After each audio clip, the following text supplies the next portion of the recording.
isang assassin na ano, pero really, try to look for more damage options and parang second and third carry options para sa lineup mo. Medyo centered pa sila sa ano eh. Meron tayong isang jungle, and yung jungle natin, yun yung talaga magkikerry. Magiging main damage. Main damage. Pero umiba na eh. Umiba na. Nag-evolve na tayo. Iba na. Tingnan mo yung Brand Esports, ang dami na lang options para sa damage. Yeah, binaban nga nila actually yung mga damage type heroes din. Like the Hayabusa and the Natalia. Well, nandiyan din ang Brody. So that is it para sa first phase bans ng Brand Esports. You have the Jawhead and the Hayabusa. Meanwhile, Brody Esmeralda for 10S Gaming Frost. What is going to be the pick here for Bren? Benedetta is open. Rep. Pwedeng piliin ngayon ng Bren Esports yan. At alam mo, Rep, Kung hindi maban out. Louie. Okay, so bukas nga, Benedetta. Yeah, bukas ang Benedetta. Actually, Rep, ito ang maganda sa Bren sa tingin ko right now sa meta eh. Hindi na ngayon specific kung sino ang gagamit ng kung sinong hero. Oo. Parang kanina nung nakita natin yung Harley, nakita natin yung Farsa. Nalito tayo Parang konti. naligaw pa tayo Oo. kung si Few ba talaga yung mag-Harley. Oo. Para bang, pag pumili ka ng Benedetta ngayon if ever Bren ka, hindi mo na ngayon malalaman sino gagamit. Si Carl Tizzy ba? Si Flap Tizzy ba? Ooh. Or si Ribo ba? Oo. Kasi ganun naka-flexible yung Bren eh. Ganun naka-flexible yung meta ngayon eh. Yung roles ng heroes. So ngayon, you have this Matilda. I think ito lang yung mga clears. Ito lang ang clear sa Bren eh. Pag mage Pupunta yan mid, kay Few. kay Few lang. Yan na yun. Pero pag yung mga ibang carries, pwede nang hiwa-hiwalay eh. Tama ba, Kuya Rep? Tama. And then it's Gaming Frost. I think iniisip nila to consider... Well, looking at the lineup Bren Esports, pwede pa rin sila mag-sneak in ng Farsa dito kung gusto nila. A Alam Farsa natin pick. nagpa-Farsa si Ribo. Flaptizi and Ribo, yeah. Si Ribo nagpa-Farsa. And that could add a lot of burst magic damage again para sa Bren Esports. 10S Gaming Frost, take away the Lapu-Lapu and Isan Shin siguro. Yeah. Kung gusto nila. I think so Or too. Yuzong. Oh! Or the Benedetta. So, ito na yung sinasabi natin, Rep. The damage output. Sa wakas, kumuha na ng damage ang 10S Gaming Frost. Not really prioritizing the Cho first phase pick. But the Lapu-Lapu is open. So, this is your Flaptizi hero. Good again. Or baka Ribo na naman. Or baka Ribo na naman. We still don't know kasi nag-switcharo sila. Oo. Yeah. Pwede pa tayo makakita dito ng backsha mula kay Flaptizi.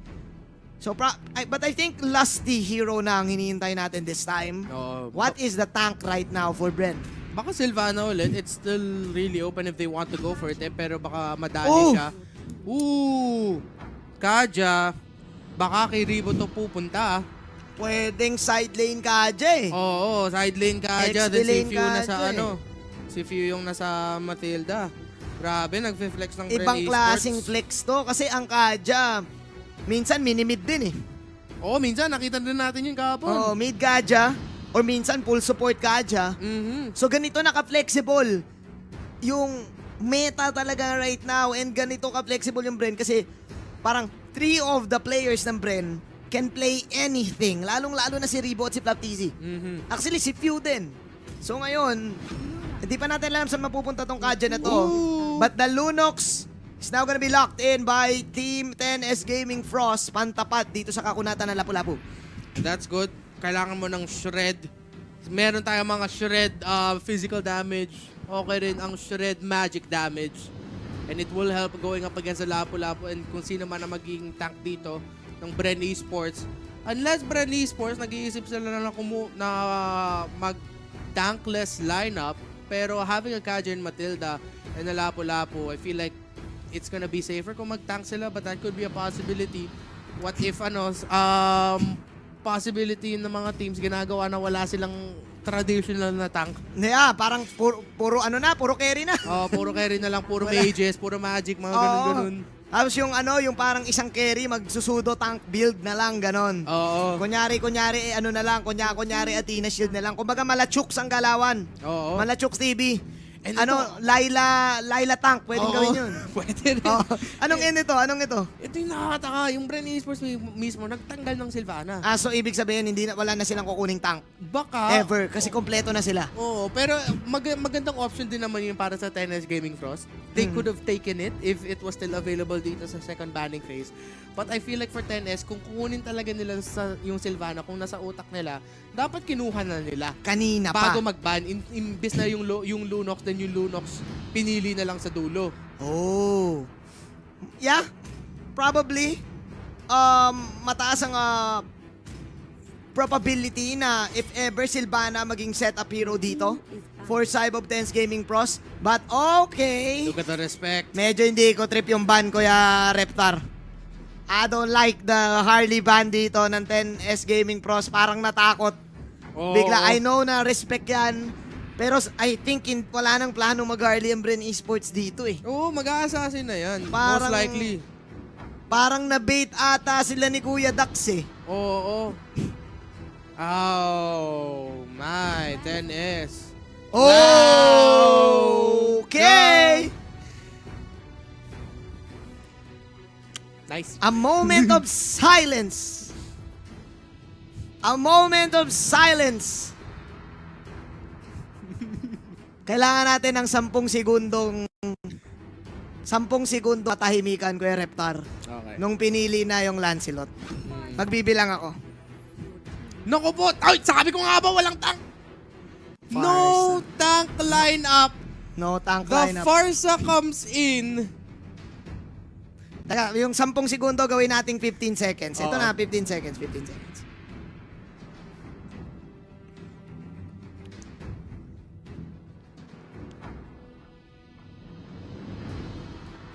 Okay, mga kaibigan.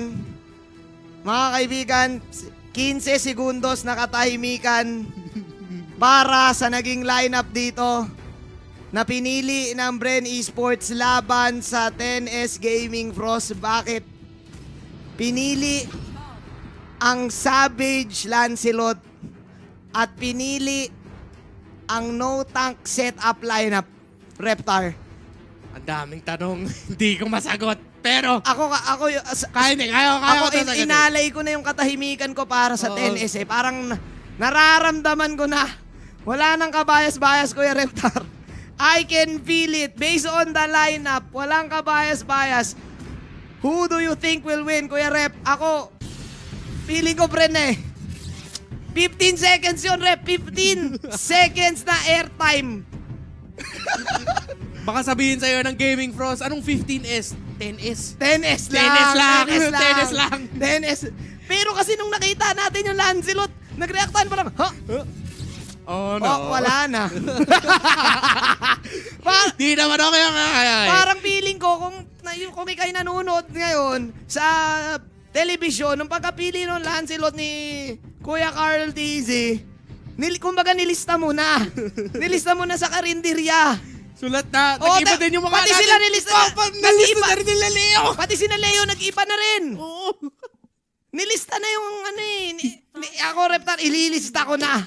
2021. Tapos yung binabanggit mong wag na pumili ng Joe. Oh, Pinili pa ng Pinili pa tennis. nila yung Joe. Ayoko na, Kuya Reptar. I don't like it for 10S. Pero, yun lang. Okay. I'm hoping for the best for Japan right now. Pero, ang nais ko sabihin dito, nakuha kasi ng Bren ang fave picks nila. Sobrang Okay. favorable to para sa Bren, para sa akin. For me though, the counter for 10S Gaming Frost is a good thing na pick up sila ng dalawang execute. They Oo. won't be, hindi sila makuha ng maraming burst damage pero makakatulong yan sa pag-finish off sa mga miyembro ng Bren Esports. And alam naman natin na mga mages and most of the lineup of Bren Esports hindi naman masyado makunat.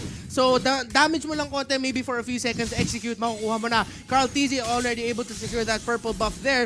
And now Bren Esports, yung no tank lineup nila, dalawang pull yourself together ang kinuha nila.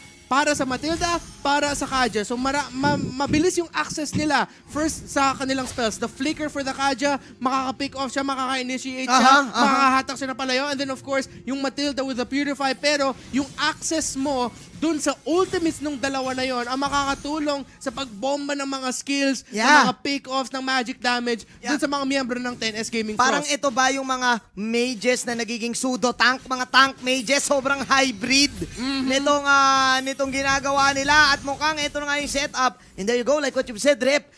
Dito papasok yung tempo.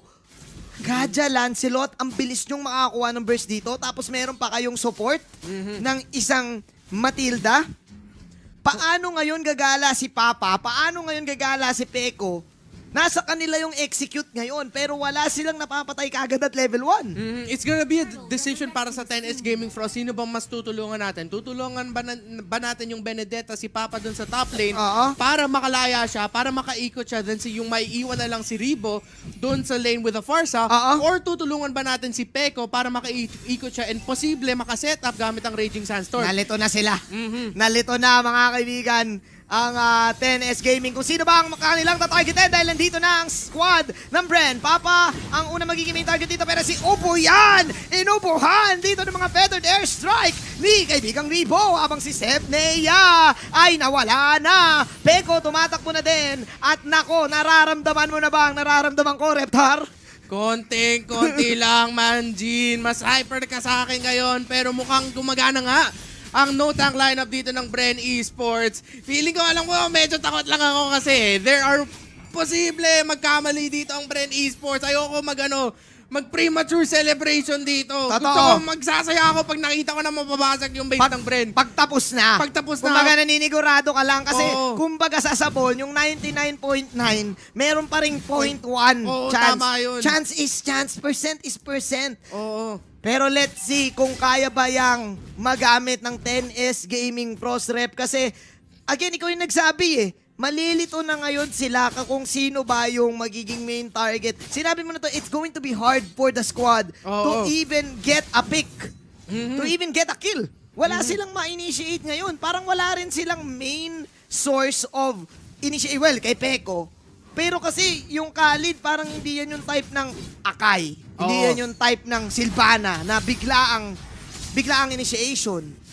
So ngayon, nag-agree ako sa sinabi mo. Na para bang, sobrang hirap nito para sa 10S kung makakuha sila ng kill. At mukhang ayan pa nga. Ooh! Carl Tizzy, the Wonder Kid. Kailangan niyo tumakbo kasi malapit na dito sila Joseph Nea and si Obuyan. Pero hindi sila lalaban. Lumalapit nga si Carl Tizzy. Umiiwas ang 10S Gaming Frost. 4-0, ladies and gentlemen. Yun na yun. Yun na yun. Rep, kung ikaw ang nasa posisyon ngayon ng 10S Gaming Pros, I know na malulungkot ka dahil wala silang makuha talaga. Ang hirap. Nilalagay ko ang sarili ko sa posisyon nila pero talagang talo pa nito yung pag-akit mo ng Mount Everest sa hirap And yung masasabi ko lang sa 10S Gaming Frost, tama yung mga ginagawa, yung mga ganito. They're rotating well enough. Yung rotation nila nandun. Pero there's something about sa templang ngayon ng Bren Esports na nahirap. Tingnan mo si Sepnea, pumasok sa lumipat na ng team. Lumipat na ng team si Sepnea. I belong to the Philippines. Pew, teammate mo na yan, team. Pew, pwede na yan, Sepnea. Sabi ni Pew dito, teka, Sepnea, 5 lang kasi yung pwede. Bawal isa Kung pwede lang mag 8 man, may 7th man at saka may 6 man pa kami, si EJ at si Coco. Sobra-sobra na. Grabe. And there you go, Bren Esports. Pinasabog na mga mukha. Mga kaibigan dito ng 10S Gaming Frost. Plus they will get that free turtle. And it's looking like a one-sided game, Reptar. Ang bilis, ang access ng mga battle spells and yung pagbalik. Actually, hindi pa nga sila namatay, sila Few. And sila Lusty. The access to the ultimates. The flickers, man. The double, pull yourself together na nilagay sa Matilda and sa Kaja. Lusty, yung ano niya yung Divine Judgment niya, naging defensive. Na maghihintay siya na may pumapasok sa 10S, nilalak niya kagad. Ang latigo, mga kaibigan. Malajego, Latigo. Ito na, Oh, sinipa sinipa. na si Flap TC, ang lapu-lapu. Pero nako si Sepnea kanina ka pa. Oh, ito si Papa! Si Ay, Papa! si Si Papa! Susubukan ni Papa! Kaya ba? Si Obo yan ata mamamatay dito as Panis! you will try to get him. Carl TC also with a double kill. Ilista nyo na sa karinderya ni Aling Nena. Bren Esports 9-0. Nako, napakahirap na nito kung ikaw talaga ang 10S, Kuya Reptar. Oo, pero yung Tennis Gaming Frost, tama yung ginagawa nila. Alam nila na babawasan sila. Hindi pa sila nakakakuha ng kills dito. Pero again, the players, the heroes, nagre-respond yan. Yung Torre, hindi. At least nakaka-split push sila. And this is the lineup again for Bren Esports na nag-excel sila with pickoffs and skirmishes, team fights, ganun. Oo. So magro-rotate sila. So sigurado, merong isang lane na may iwan. Oo. Yun yung oras ng 10S Gaming Frost na pwede nila gawin is mag-split push katulad ng ginawa ni Peko dun sa top lane. Yeah, I think doon na lang siguro kumakapit. Oo, kumakapit sila dun. Itong 10S Gaming Pros, which is actually yung naging dilemma nila kanina. Nung kalaban nila yung Alter Ego kanina, parang may palag pa talaga dahil nakakapag-depensa sila, nakakuha sila ng mga team fights.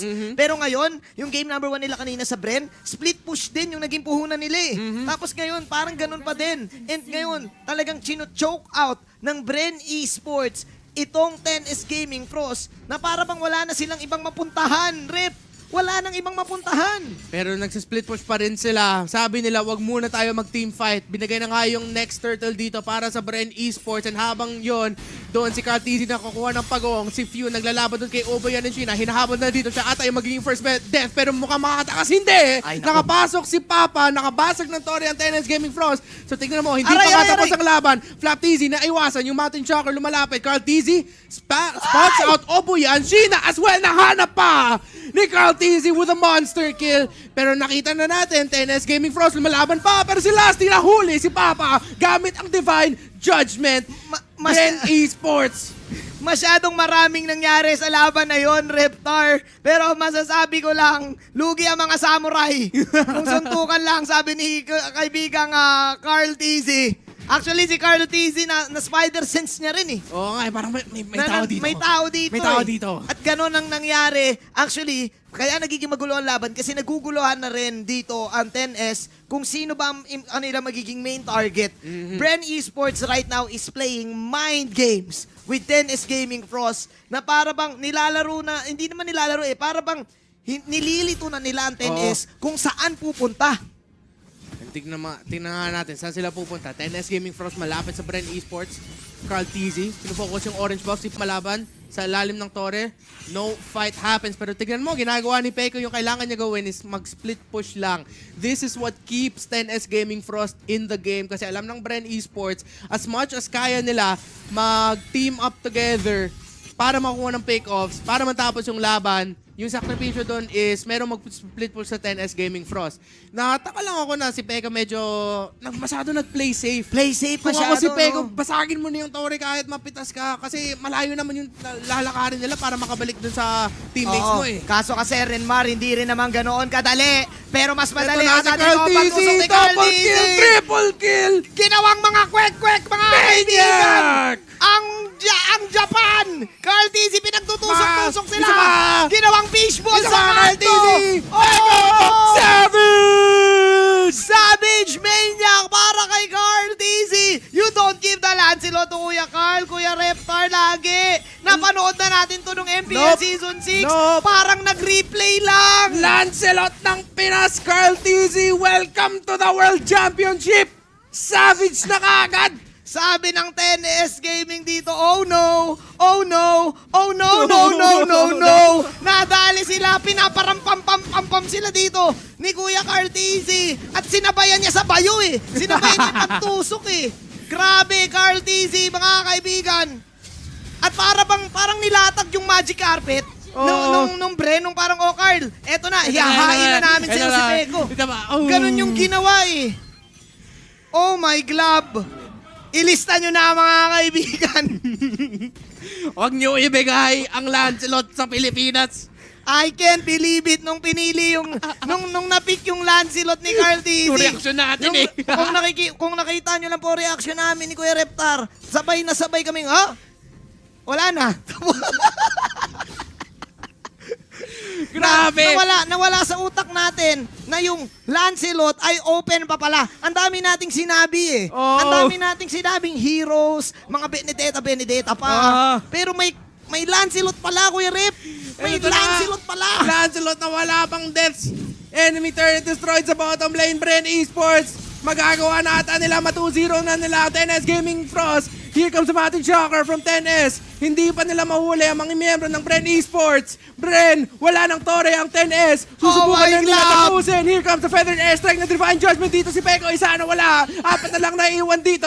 Nasa likod si Papa. Pero si Papa ang mahuhuli. Panis, Legendary. Si Cartesi, 13, 0 and 2. 3 na lang ang naiiwan dito. Sevnea, susubukan pa niya. Pero siya pa ang mahuhuli. Mega kill. Bren Esports, 2 na lang ang naiiwan dito sa 10S. 9, 8, 7, kinakountdown ko pa talaga. Sheena, Opo yan. 5, 4, 3, 2, 1. Bren Esports nanalo sa series 2-0 laban sa 10S Gaming Frost.